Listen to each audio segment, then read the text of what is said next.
Hello welcome दोस्तों, आज हम एक्सप्लेनेशन करेंगे नई रिलीज मूवी जेलर। ये एक ब्लॉकबस्टर हिट है। इस मूवी में आपको रजनीकांत अन्ना लीड रोल में दिखेंगे। इसी के साथ साथ साउथ के बहुत बड़े बड़े एक्टर्स के केमियो भी इधर है। सो ज्यादा देरी न करके चलिए शुरू करते हैं एक्सप्लेनेशन। मूवी के शुरुआत में हम देखते हैं एक मंदिर से पुरानी मूर्तियां चोरी हो गई है। उसके बदले उधर नकली मूर्तियां रखा गया है और पुलिस बोलता है जो है वैसे ही छोड़ दो, मुझे और इन्वेस्टिगेशन में नहीं पड़ना है, अगर गाँव वालों को भी पता चला तो हंगामा हो जाएगा। फिर हम 3 आदमियों को एसिड टैंक के ऊपर लटकते हुए देखते हैं। उन्होंने असलियत में छोटी एक मूर्ति बेच दी थी, पर वो पुरानी मूर्तियों का रैकेट वर्मा चलाता है। वो बेरहम तो है ही है, इसके साथ साथ थोड़ा पागल किस्म का भी है। उसको कुछ भी कभी भी मन में आए वो कर देता है। वो बोलता है 40 साल से मैं ये धंधा कर रहा हूँ, पैसे चाहिए होता तो मुझसे मांग लिए होते, पर बेटा तूने चोरी किया है, और जोर जोर से हंसता है। वो 3 लोगों को बहुत बुरी तरीके से मार के उस एसिड टैंक में डाल देता है। उसी के साथ उसका पागल दोस्त पंड्या भी होता है, जो कि उसी की तरह ही संकी था। फिर हम मुत्तू टाइगर उर्फ जेलर के परिवार को देखते हैं, जहाँ पर उसकी वाइफ, बेटा, बहू और उसकी छोटी सी पोता ऋत्विक रहता है। वो अपने पोते से बहुत क्लोज है। वो हर टाइम उसके साथ खेलता है, मानो उसके साथ वो बच्चा बन चुका है। और मुत्तू बहुत ही शांत स्वभाव का है, लड़ाई झगड़ा बिल्कुल पसंद नहीं करता। फिलहाल ये कहानी तो वो अपने फैमिली को बता के रखा था। वो जब अपने पोते से खेल रहा था, एक आदमी उसको गेट की तरफ बुला के गन दिखा के बोलता है, तेरे बेटे को बहुत बोला था इस मूर्ति केस की इन्वेस्टिगेशन ना करे, अब हो गया ना पंगा, ऊपर से ऑर्डर है तुझको ले जाने के लिए। मुत्तू तब अपनी फैमिली की सोच के चुपचाप उसके साथ चला जाता है। दूसरी तरफ उसका बेटा करण एक ढाबे में जाता है और वर्मा के आदमी नीलेश उससे बोलता है, सर मालूम आपको इधर क्यों बुलाया गया है? ये मूर्ति वूर्ति का जो केस है ना, वो सब छोड़ दो, नहीं तो फैमिली के साथ साथ आप भी गायब हो जाओगे। तब करण पूछता है, इधर मेरी फैमिली कहाँ से आ गया? तब नीलेश बोलता है, हाँ आपके पापा को अभी फोन करता हूँ। उसके फोन करने से पहले ही मुत्तू का कॉल आ जाता है और वो बोलता है, आपने जो जो लोग भेजे थे सर, वो तो अभी सो रहे हैं, मैं क्या अभी घर चला जाऊँ? करण तब बोलता है, तूने गलती कर दी,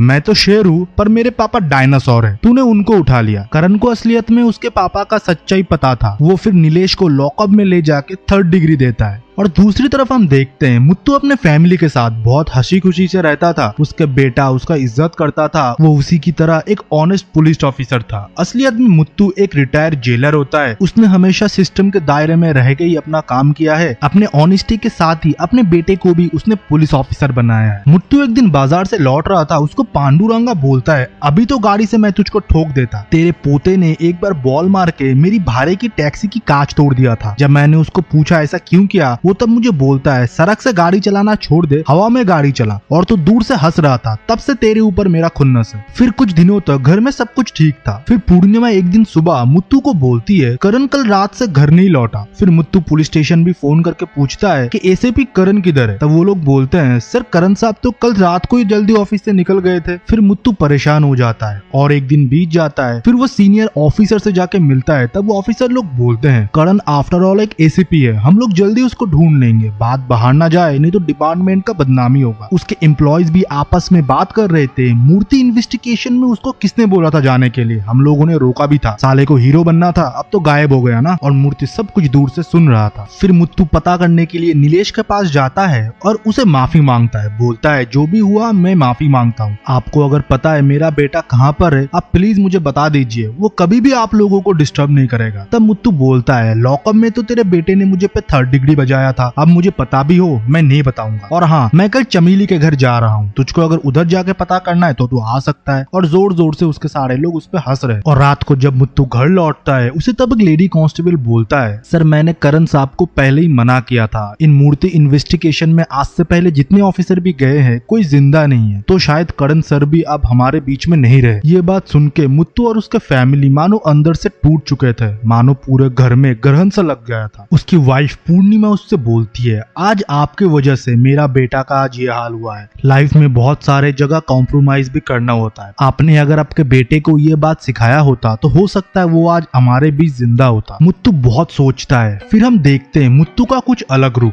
मानो शेर शिकार करने से पहले तैयार हो रहा है, और वो बाहर निकलता है और रास्ते में उसको पांडू मिलता है, और पांडू उसको फिर से धमकी देता है, तुझे मैं एक दिन जरूर ठोक दूंगा। तब मुत्तू बोलता है, आज मैं चमेली से मिलने के लिए जा रहा हूँ, तुम अगर मेरे साथ आना चाहो तो आ सकते हो। पांडु का क्या है, लड़की का नाम सुनते ही उसको लिफ्ट देने के लिए भी वो रेडी हो गया। फिर हम रूम में नीलेश को देखते हैं जिसको कोई एक वॉइस नोट भेजा था, सर वर्मा ने एसीपी को किडनैप कर लिया है, उसके वजह से पुलिस इधर प्रॉब्लम कर रही है, हमसे पूछताछ किया जा रहा है। तब नीलेश बोलता है ये सारी बात तू फोन पे मत कर, मुझे मेरा जान प्यारा है और मैं वर्मा का वफादार कुत्ता हूँ। वो जब ये सब बात कर रहा था उसके पीछे जेलर खड़ा हुआ था, वो उसको मार के लाश को एक बस्ते में भर के निकल जाता है और बाहर जाके पांडु को बोलता है इसके अंदर कचरा है, तुम मेरा मदद करो, पानी में इसको फेंकना है। पांडु फिर नीलेश का मदद करता है और उस बोरी को पानी में फेंक देता है। कार में बैठ के जब वो अपना हाथ देखता है उसमें खून लगा था। तब जेलर उसको सच्चाई बता के बोलता है अब तो तू भी फंस गया ना, अब तुझे मेरा साथ देना पड़ेगा। फिर हम देखते हैं ऋत्विक को स्कूल छोड़ने के लिए मुत्तू गया था और आइसक्रीम की दुकान से वो लोग आइसक्रीम ले रहे थे। तभी अचानक ऑटो से एक आदमी चाकू लेके आता है और ऋत्विक के गले के तरफ मारता है, पर कैसे भी मुत्तू उसको बचा लेता है। तभी उसे वर्मा कॉल करके बोलता है नीलेश को तूने मार के क्या सोचा, तू बच जाएगा, तेरे पूरे परिवार का इतना टुकड़ा करूंगा कि पूरे बॉडी पार्ट समेटने में 10 दिन लग जाएंगे। फिर मुत्तू रात में दारू पीने के लिए चला जाता है और उधर वो ऑटो वाला आदमी भी था। वो लोग मुत्तू का पीछा करता है और उसका पीछा करते करते आदमी मुत्तू को मारने ही वाला था। मुत्तू तब गाड़ी से एक बड़ा स्वाड निकालता है और उसका गला धड़ से अलग कर देता है। उसका साथी ये सब कुछ देखकर पैंट में ही मूत देता है और मुत्तू उर्फ जेलर उसे भी उधर मार देता है। फिर अगले दिन वो पूर्णिमा से बोलता है मुझे करण के जाने के बाद रात में नींद नहीं आता, डरा डरा मैं रहता हूँ, अच्छा है तुम मुझे एक साइकियाट्रिस्ट के पास लेके चलो। फिर डॉक्टर जब उसे देखने के लिए अकेले रूम में रहने को बोलता है तब मुत्तू बोलता है मुझे असलियत में सर कुछ मर्डर करने के लिए जाना है, आप कुछ दिनों के लिए मेरी फैमिली का ख्याल रख सकते हो, कुछ नहीं एक छोटा सा कमरा उन लोगों को दे दो। ये बात सुन के डॉक्टर बौखला जाता है और तब मुत्तू बोलता है मेरे फैमिली को जस्ट बोल देना, कभी कभी जस्ट मुत्तू वायलेंट हो जाएगा और कभी कभी एकदम से चुप, बस उनको लगे कि मैं मेंटली थोड़ा बीमार हूँ। इधर गुरु एक आदमी को बोलता है ये गाड़ी एसीपी की फैमिली का है, लास्ट लोकेशन इनका पता करो। असलियत में गुरु भी वर्मा के लिए काम करता है। फिर जेलर और पांडु बैंगलोर जा रहे थे, तब उसे पूर्णिमा कॉल करती है। तब जेलर बोलता है कि मुझे डॉक्टर साहब ने थोड़ा टहलने के लिए बोला है, इसलिए मैं और मेरा दोस्त पांडु बैंगलोर जा रहे हैं। और पूर्णिमा तब पांडु को बोलता है इनका ख्याल रखना, ये थोड़ा मानसिक बीमार है। तब पांडु बोलता है हाँ इनके वजह से मैं फंसा हुआ हूँ, पर वो फोन में नहीं मनी मन बोलता है। फिर जेलर बैंगलोर विक्रम के घर आता है, वो और कोई नहीं बैंगलोर का जाना माना डॉन है। वो मुत्तू को देखते ही सर करके बुलाता है और मुत्तू से बोलता है सर आप नहीं होते तो आज मैं इस रास्ते पे नहीं आता, आपने मेरी सजा को कम करवाया, आपका मैं बहुत शुक्रगुजार हूँ। असलियत में मुत्तू उस जेलर ने उसका सजा कम करवाया था क्योंकि उसका बिहेवियर जेल में बहुत अच्छा था और वो मुत्तू को अपने साथ ले जाने के लिए 5 शार्प शूटर कम पहलवान देता है और एक छोटा पैकेट बड़ा धमाका उसके साथ भेज देता है। फिर जेलर एक खाने की दुकान पे जाता है और एक लड़के से बोलता है वॉइस नोट में बोला था ना वर्मा ने एसीपी को किडनैप कर लिया है, तो मैं हूँ उस एसीपी का पापा डायनासोर। तब वो लड़का रोते रोते बोलता है सर मुझे पता नहीं उन लोगों ने एसीपी सर को कहाँ किडनैप करके रखा है, हाँ पर मुझे मूर्तियों का लोकेशन पता है कि किस रास्ते वो मूर्तियां लेके जाते हैं। फिर क्या हम पांडु को देखते हैं एक फेक मूर्ति पकड़ के रास्ते में खड़ा होके वो हर एक ट्रक को बोल रहा है मूर्ति गाड़ी से गिर गया है, आप लोगों में से किसी का है। और कुछ ही टाइम बाद मछली जाल में फंसती है और कुछ टाइम बाद एक ट्रक बोलता है हाँ हमारे गाड़ी से ही गिर गया है, तुम पीछे जाके रखवा दो। और उसी टाइम छोटा पैकेट ने गाड़ी के नीचे चेन लगा दिया था और जेलर ने खड़े खड़े गाड़ी को पलट दिया था। ये सीन बहुत ज्यादा एपिक है। फिर दूसरी तरफ वर्मा हॉस्पिटल पहुंच के डॉक्टर को धमका के रूम पता करता है और जेलर को वीडियो कॉल करके बोलता है अब क्या करेगा, तेरी पूरी फैमिली इस रूम के अंदर है, एक एक को इधर ही चीर के गाड़ दूंगा। और वो दरवाजों पे लात मारने ही वाला था तब जेलर उसको मूर्तियां दिखाता है और सारे ट्रक का लोकेशन भी बताता है। तब वर्मा का फट जाता है क्योंकि उसका करोड़ों का नुकसान होने वाला था। तब जेलर बोलता है क्यों हिला डाला ना, और बोलता है मेरी फैमिली से 10 रुपए तो भीख लेके आएगा और उसका वीडियो तो मुझे भेजेगा। ये सीन बहुत ही मजेदार है। फिर जब वो सेटलमेंट के लिए पहुंचता है जेलर तब उसे बोलता है मेरे फैमिली से दूर रहे, तुझे इस बार तो मैंने जिंदा छोड़ दिया पर बार बार तेरी किस्मत इतना अच्छा नहीं रहेगा, फिर भीख मांगना तेरा परमानेंट जॉब बन जाएगा, वो भी लूड़ा लंगड़ा बन के। वर्मा अपने ड्राइवर्स को एसिड में डुबा रहा था और ये बेइज्जती से उसको बहुत बुरा लगता है और वो अपने लोगों को फोन करके बोलता है जेलर का पूरा फैमिली आज ही के आज खत्म हो जाना चाहिए, जितने भी लोग हैं उसके घर के तरफ भेजो। फिर रात को जब जेलर सो रहा था उसको घर के बाहर लोगों के चलने की आवाज सुनाई दे रहा था। वो अपने सोते हुए पोते को बेसमेंट में छुपा देता है और अपने बीबी और बहू को डाइनिंग टेबल में बुलाता है और उन लोगों से बोलता है मैंने मेरे बेटे को अच्छे विचारों के साथ ही बड़ा किया है, सच्चाई के लिए सर कटाना हो या सर झुकाना मैंने सब उसको सिखाया है, तो अब पूर्णिमा तुम सोचो, अगर मेरा बेटा इतना डेयरिंग है तो उसका पापा कितना डेयरिंग होगा, वो तो डायनासोर है। अब इस घर के अंदर जो भी होगा उनको सिर्फ इग्नोर करना, ये तो सिर्फ एक टेलर है, पूरी पिक्चर तो आगे बाकी है। फिर घर के अंदर एक के बाद एक गुंडे आते हैं पर स्नाइपर्स उनको मार गिराते हैं। ये फाइट सीन बहुत ही ब्रूटल है,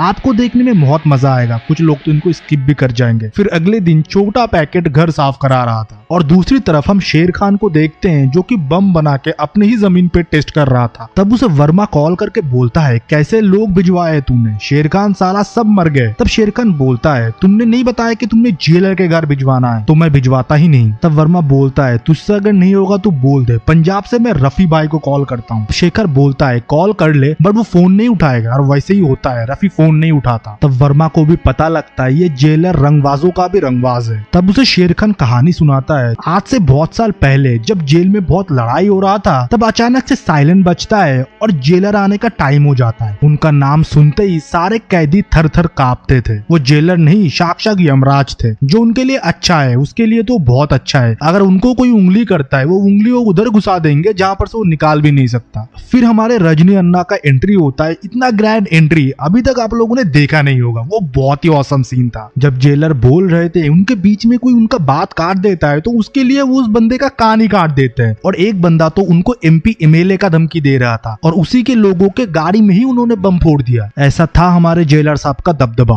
और अब तो पीछे मुड़ देख, जेलर साहब ऑलरेडी आ चुके हैं और वर्मा देखता है जेलर पीछे आ चुका है और उसके सारे गुंडे उसके साथ ही आगे बढ़ रहे हैं, क्योंकि सारे छटे हुए बदमाश उसी के जेल में ही थे तो जेलर को सारे लोग जानते हैं। जेलर आते ही वर्मा को बहुत पीटता है। तब वर्मा लास्ट में एक चीज बताता है, सर मुझे एक मौका दी के देखिए, आप निराश नहीं होगे। और फोन खोल के उसके बेटे करण का वीडियो दिखाता है और बोलता है, करण अभी भी जिंदा है, अगर मुझे मार दिया तो कभी पता नहीं चलेगा कि करण किधर है। तब जेलर भी शॉक हो जाता है और बोलता है, तुझे क्या चाहिए? तब वर्मा बोलता है, सर अब बहुत समझदार हो, ना बोलते ही अब समझ जाते हो, मुझे एक एंटिक ताज चाहिए जो कि छत्रपति शिवाजी के टाइम से है, आप मुझे वो ला के दे दो, अपने बेटे को लेके जाओ, फिर मैं देश ही छोड़ दूंगा, क्योंकि पता है मैं इधर रहा आप मुझे जरूर मार दोगे। जेलर ना चाहते हुए भी उसके साथ उसको ये डील करना पड़ा। फिर जेलर अपने दोस्त से सारा डिटेल पता करता है और उसको पता चलता है कि मंदिर के ट्रस्टीज के पास ही सिर्फ परमिशन होता है मंदिर के अंदर जाने का, और CM और प्राइम मिनिस्टर के पास, उसमें से एक मोहन भी था जिसको पांडु जानता था। तब जेलर के दोस्त बोलते हैं कि असलियत में उसके पूर्वजों का ये जमीन है, इसलिए उसको ट्रस्टी बनाना पड़ा। और मोहन के बारे में बता दूं, उसको फिल्म का बहुत ज्यादा शौक है, खुद को वो बहुत बड़ा हीरो मानता है, खुद के पैसे से ही वो शूटिंग करता है। तब जेलर वर्मा को कॉल करके कुछ टाइम मांगता है पर वर्मा बोलता है, तुम्हारे साथ मेरे 2 आदमी हर टाइम रहेंगे, तुम्हारे हर प्लान वो मुझे बताएंगे। फिर प्लान बनाना चालू होता है। तब छोटा पैकेट बोलता है, मोहन इस लड़की से प्यार करता है, ये भी एक हीरोइन बनना चाहती है। मोहन थोड़ा शर्मीला है इसलिए गिफ्ट वो डायरेक्टर साहब को देता है, पर डायरेक्टर साहब अपने ही नाम से वो गिफ्ट हीरोइन को दे देती है और हीरोइन समझती है कि डायरेक्टर साहब ने उसको गिफ्ट किया है। ये लव ट्रायंगल है इन लोगों के बीच। फिर शूट लोकेशन पे उस पॉपुलर गाने का कुछ सीन हम लोग देखते हैं और वैनिटी बैन में मोहन एक अंगूठी डायरेक्टर साहब को दे के बोलता है उनको दे देना, और डायरेक्टर साहब अपने नाम से ही उसको बेच देता है। फिर जेलर डायरेक्टर को किडनैप करके बुलाता है और बोलता है, मोहन को मैं सारी बात बता दूं, तुम हीरोइन के साथ जो जो कर रहे हो उसके पैसे से। डायरेक्टर बोलता है, सर मैं सड़क पे आ जाऊंगा और मोहन मुझे मार देगा। फिर जेलर बोलता है, तो मैं जो बोलूंगा वो तुमको करना पड़ेगा, मुझे मंदिर के अंदर शूटिंग करते हुए मोहन के कुछ फुटेज चाहिए। फिर डायरेक्टर मोहन से बोल के मंदिर के अंदर जाने का परमिशन कराता है और मंदिर के अंदर ही हम देखते हैं वो पुरानी ताज। शूटिंग क्रू के मेंबर के अंदर छुप के ही गुरु और पांड्या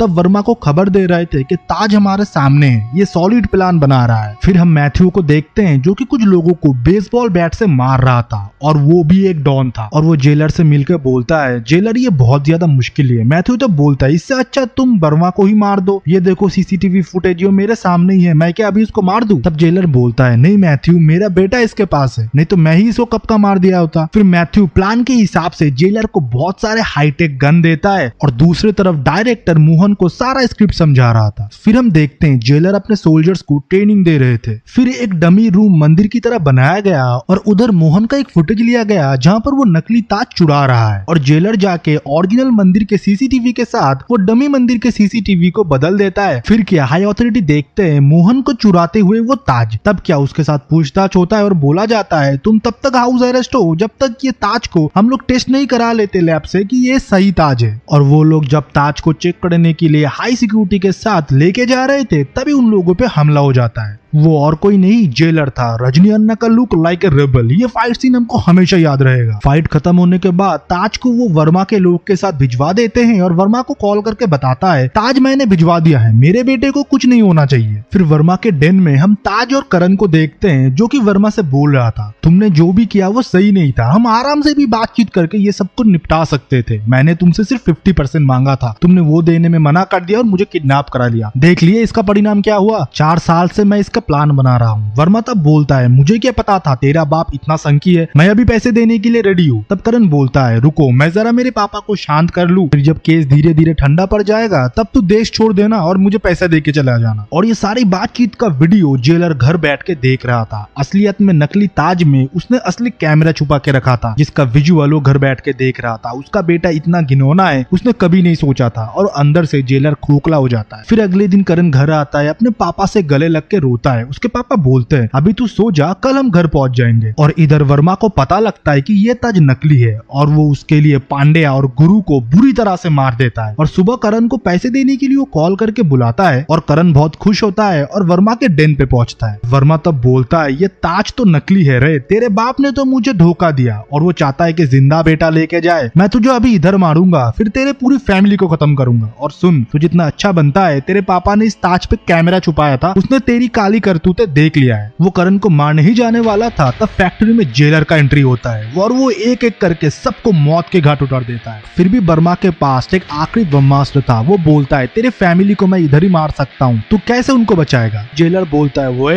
वेट। तब उधर विक्रम का एंट्री होता है और उन लोगों को विक्रम बीच से चीर देता है और वर्मा के सारे मूर्तियों का ट्रक मैथ्यू पकड़ लेता है और इधर जेलर स्वैग में बैठता है। वो सीन बहुत ही औसम था। फिर वर्मा को भी वो उस एसिड के ट्रंक में ही डुबा के मारता है और अपने बेटे को बोलता है बेटा ऐसा तूने क्यों किया, तू तो एसीपी है, रिस्पेक्टेड भी है, अच्छी खासी तेरी सैलरी भी है। उसका बेटा बोलता है पापा मैं लालच में आ गया था, मैं आगे से ऐसा नहीं करूंगा, पापा आप घर चलिए, ऋत्विक आपका वेट कर रहा है, पूजा भी मेरी राह देख रही होगी। तब जेलर बोलता है देर आए दुरुस्त आए, तुझे तेरी गलती समझ में आ गया, इतना ही काफी है, तो पुलिस में जाके सरेंडर कर दे, फिर कोर्ट जो फैसला सुनाएगा वो तू फॉलो करना। फिर उसका बेटा गुस्सा जाके बोलता है आपके पास इतना बुद्धि भी नहीं है ना, मैं एसीपी हूँ, अगर मैं सरेंडर कर दिया मेरा इज्जत का क्या होगा। ये बात सिर्फ आप और मुझे ही पता है, जितने लोगों को पता था वो तो मर चुके हैं। और वो गन निकाल के जेलर पे ही तान देता है। और फिर क्या होना था, जेलर का वो आइकॉनिक सीन, वो चश्मा खोलते हैं और करण को दूर से स्नाइपर शूट करके मार देता है और इधर ही कहानी खत्म हो जाता है। आई होप आपको कहानी पसंद आई हो। हमको सपोर्ट करने के लिए चैनल को सब्सक्राइब करें, वीडियो को लाइक करें, कमेंट सेक्शन में अपना ओपिनियन दे। तब तक के लिए बाय बाय, सी या।